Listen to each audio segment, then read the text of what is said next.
Happy Sabbath! How are you all? I hope you enjoy your week, the sunshine and the rain, and that you felt the presence of our good Lord.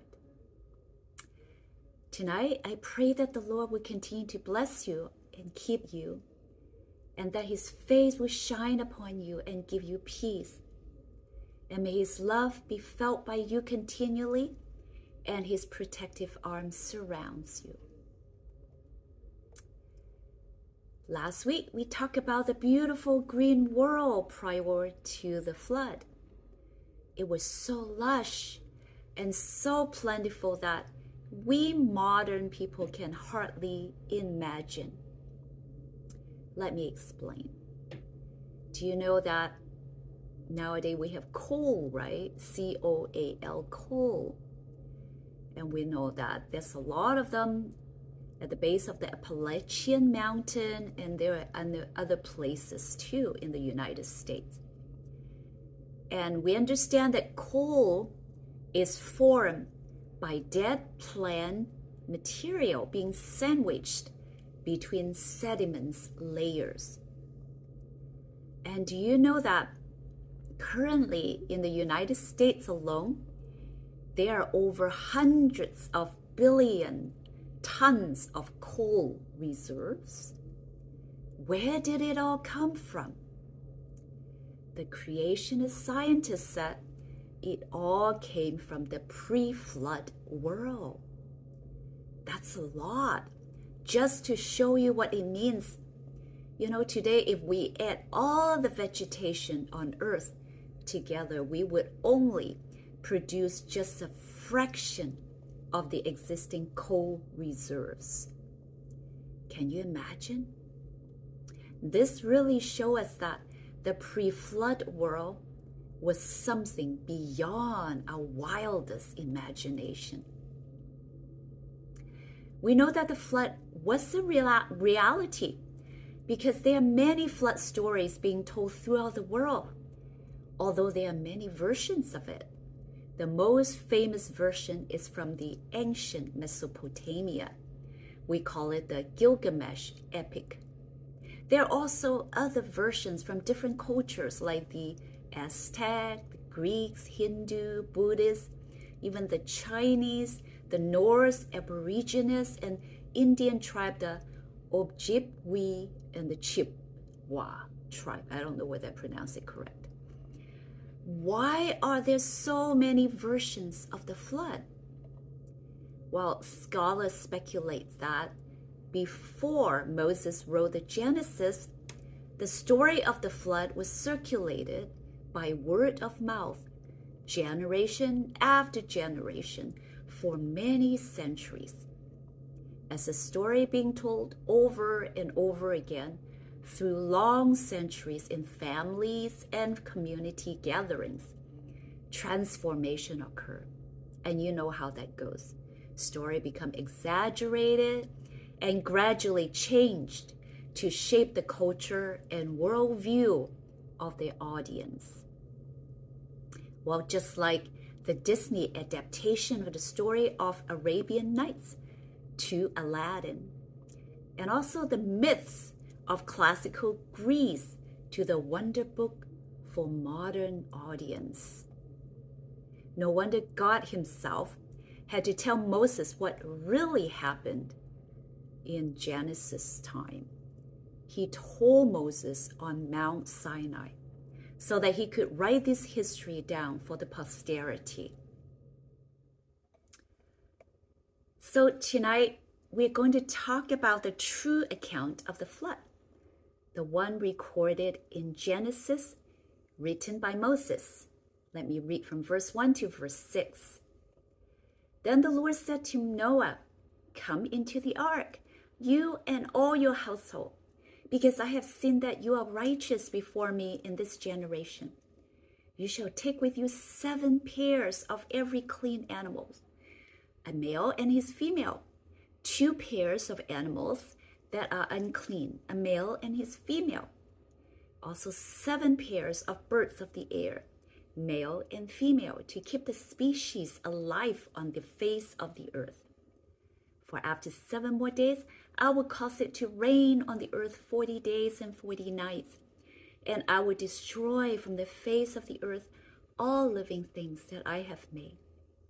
And Noah did according to all that the Lord commanded him. Noah was 600 years old when the flood waters were on the earth. There are 3 observations from this passage. Number 1, we see here that the samples of the animals, male and female, were preserved to keep the species alive, so that God could use them to replenish the earth.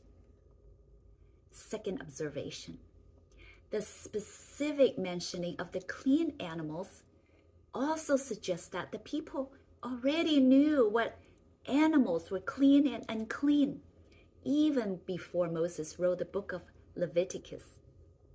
The extra clean animals were not to be eaten in the ark but this for offering. And we shall see that in chapter 8 after the flood, Noah offers sacrifice to show his gratitude to God. And we know that sacrificial offering, they offer clean animals like the lamb and not anything that is unclean. And meat was not part of the diet until Noah exited the ark in chapter 9.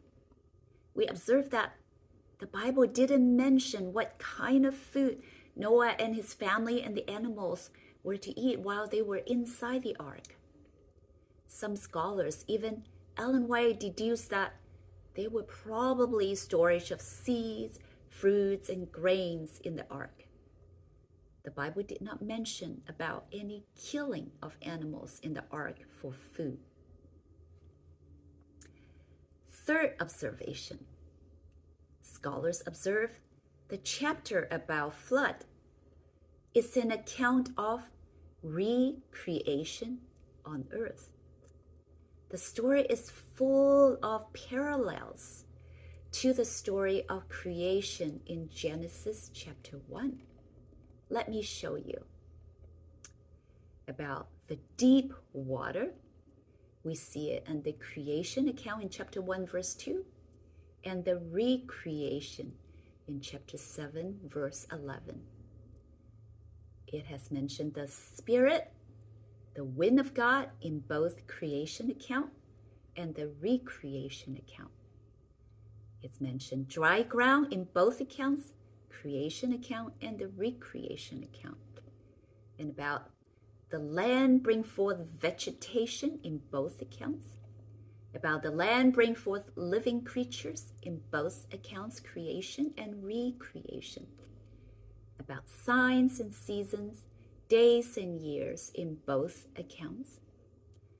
Also has about be fruitful and increase in number and fill the water or fill the earth in both accounts in Genesis chapter 1 and Genesis chapter 9. Also about the fish in the sea in both accounts. And God said, I give you for food in creation account and the recreation account. Also talk about a dietary restriction in the creation account and the recreation account. Isn't that interesting? Now let's read on, starting verse 7 to verse 12. So Noah with his sons, his wife, and his son's wife went into the ark because of the waters of the flood, of clean animals, of animals that are unclean, of birds, and of everything that creeps on the earth. 2 by 2 they went into the ark to Noah, male and female, as God had commanded Noah. And it came to pass after 7 days that the waters of the flood were on the earth. In the 600th year of Noah's life, in the 2nd month, the 17th day of the month, on that day all the fountains of the great deep were broken up, and the windows of heaven were opened, and the rain was on the earth 40 days and 40 nights. Again, 3 observations. Number 1, Noah was 600 years old when the flood came. His age is important for us because it will help us to calculate how long he and his family were in the ark. And I will explain that later.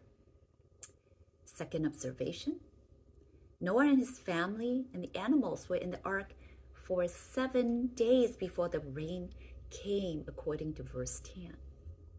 The people's probation was closed.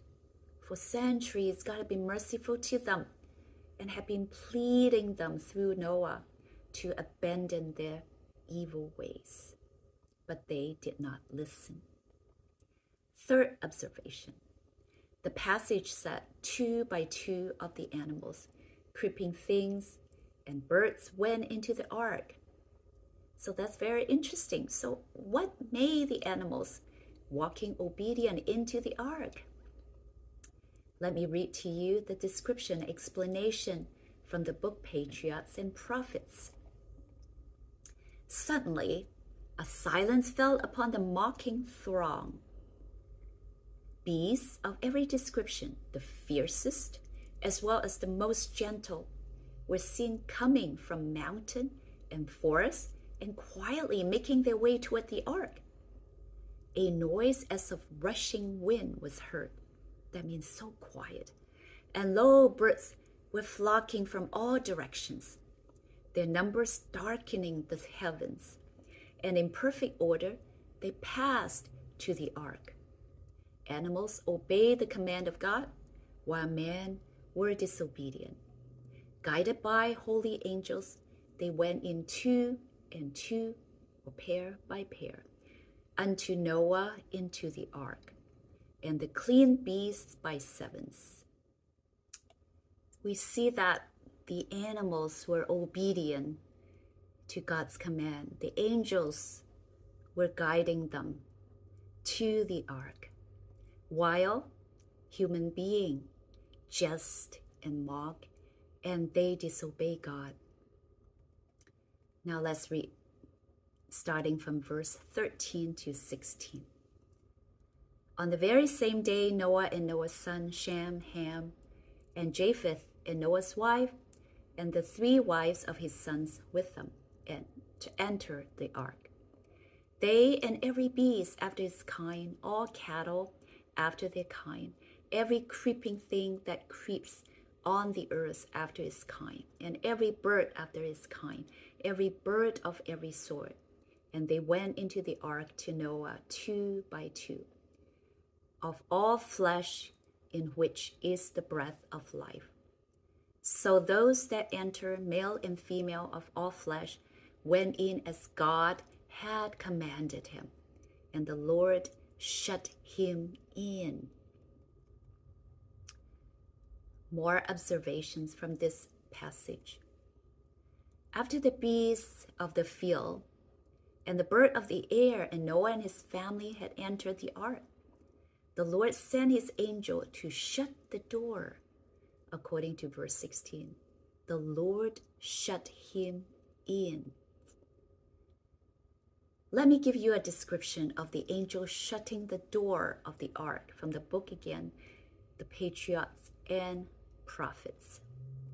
I paraphrase it. At the entrance of the ark, a flash of very bright light was seen, and it was even brighter than the light from the sky. And this light hovered there, which is the entrance of the ark. And the massive door of the ark, which was impossible for those inside to close, was slowly swung closed by unseen hands. Noah was shut in, and the rejectors or the mockers of God's mercy were shut out. The seal of heaven was on that door. God had shut it, and no one could open it. So this is the account from the book Patriarchs and Prophets about who shut the door of the ark. Another observation. So how long were they shut in before the rain came? I already mentioned a little bit in verse 10. It was 7 days after Noah and his family entered the ark. Prior to that, there was no sign of the coming storm. And during this period of time, Noah and his family's faith was tested according to the book, again, Patriarchs and Prophet, because the sky was still blue and no rainfall. So the people outside were jeering and mocking that Noah's message was a delusion and that he's not in his right mind, that he locked himself into this big boat. And they further said that the flood would never come. And the author of the book said, they gathered in crowds about the ark, deriding its inmates with a daring violence which they had never ventured upon before. Wow, I wonder, what is this daring violence? Quite frightening if Noah was not protected by God. You know, these people outside jeering and mocking, how quickly they forgot what had just taken place.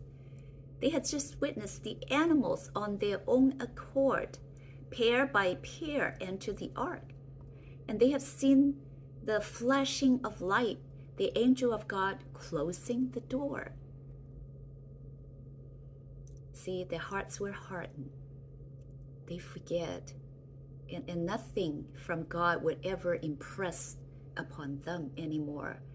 God's mercy at this point is forsaken by them.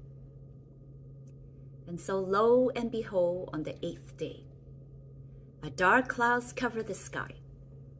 And then the people heard thundering, and they saw flashes of lightning. And soon large drops of rain began to fall. You know, the world had never witnessed anything like this before. And so the people were terrified. They all questioned themselves. Can it be that Noah was right after all, and that the world is going to be destroyed? The sky got darker and darker, and the rainpour became heavier and heavier.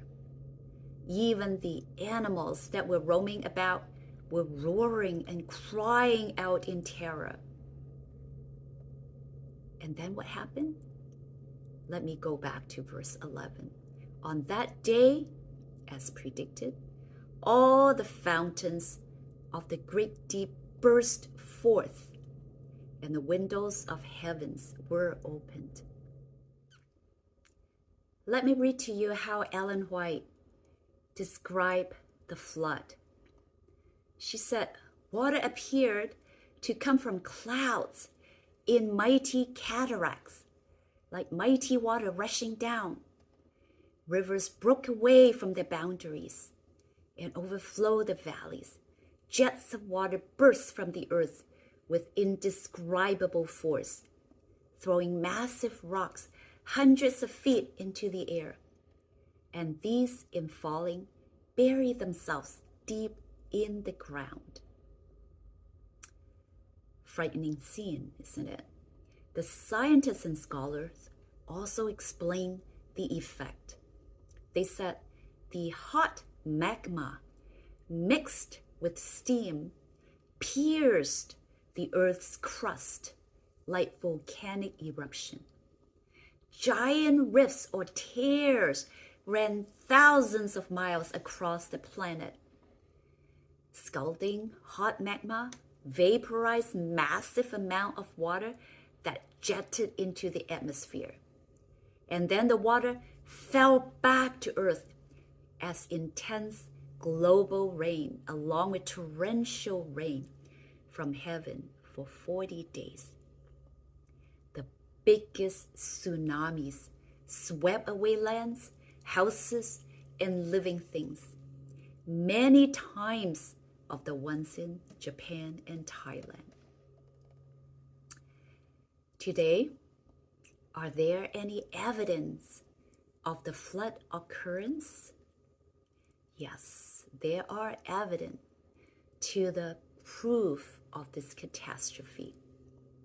You know, on the Norwegian seafloor, scientists discovered signs of a massive volcanic eruption on a scale dwarfing anything in human history. And this is recorded in Science Now. And moreover, new research has been looking into some of the earliest strata. Strata is layer of the earth, and saw evidence of some dramatic thing that had occurred in Earth's past. And this catastrophe, seemingly catastrophe, had caused 75% of the species that were existed before to extinct. They are actually able to see the remains of this species in the strata, in the layers of this earth, of the earth. You know, this description terrifies me. The mere thought of it is very frightening. Men often are so arrogant. They think they are so great because of their many achievements. But in reading this flood account, we realize that man in no way can outmatch God. Now let me read on, starting verse 17 to 24. Now the flood was on the earth 40 days. The water increased and lifted up the ark, and it rose high above the earth. The waters prevailed and greatly increased on the earth, and the ark moved about on the surface of the waters. And the waters prevailed exceedingly on the earth, and all the high hills under the whole heaven were covered. The waters prevailed 15 cubits, which is around 20.5 feet, upward, and the mountains were covered. And all flesh died that moved on the earth, birds and cattle and beasts, and every creeping thing that creeps on the earth, and every man, all in whose nostrils was the breath of spirit of life. All that was on the dry land died.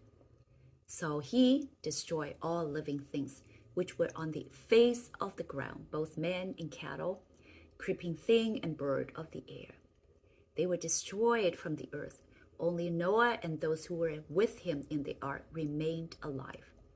And the waters prevailed on the earth 150 days. The water covered the entire earth. It was more than 25.5 feet above the highest mountains. Did you know that scientists have found marine fossil, the sea fossils, sea animal fossils in high mountains? Like whale fossils and other marine animals in the Andes, and fossilized clam shells on Mount Everest? That's interesting, isn't it?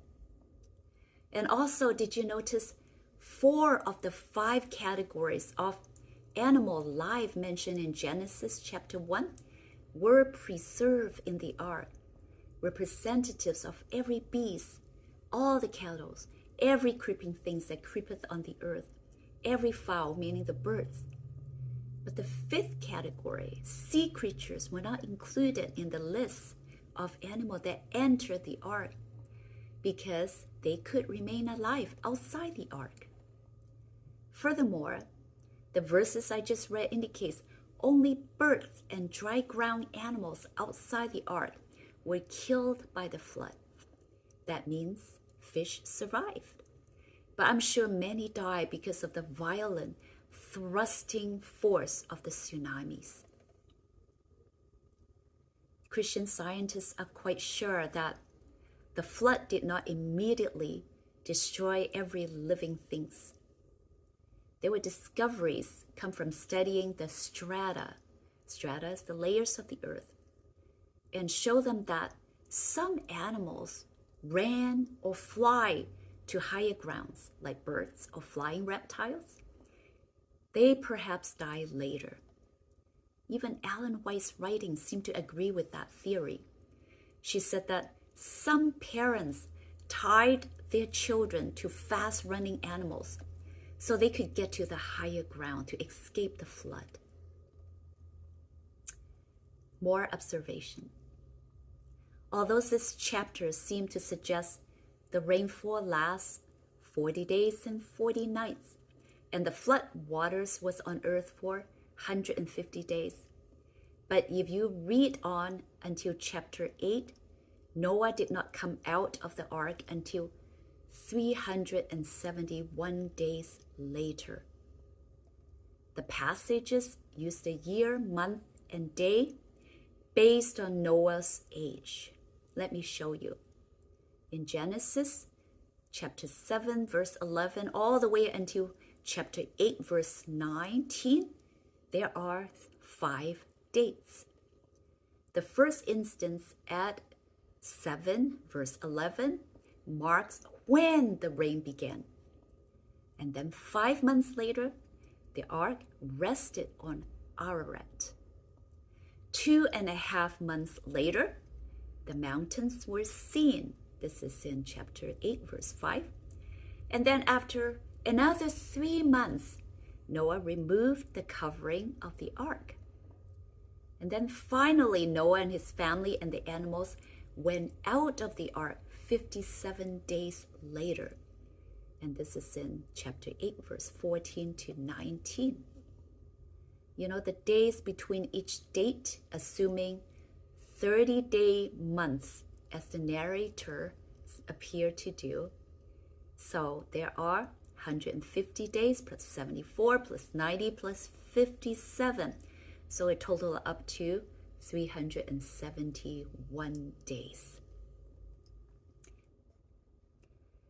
So this is chapter 7 and a little bit of chapter 8 of Genesis. Now I'm going to ask the same 3 questions. So what does this chapter teach us about God's character? The story of the flood demonstrates both the seriousness of God's justice and the promise of his salvation. Every sin we commit grieves God, and his justice demands judgment for that sin. Just as God provided salvation for Noah and his family when his judgment was brought upon the earth, so also does God provide salvation for each of his followers through Jesus Christ. Second question. What does this chapter tell us about who we are as human? We see men from before the flood up until now challenging God and his servants. Many do not believe in God's words and keeps on sinning because there is no immediate consequence. So they think the Bible is just fictional stories. Third questions. And does it tell us how we should live then? Noah is a very good example for us. He believed in God's words and he acted according to the instruction of God. In doing so, he not only saved himself, but he also saved his family. Happy Sabbath.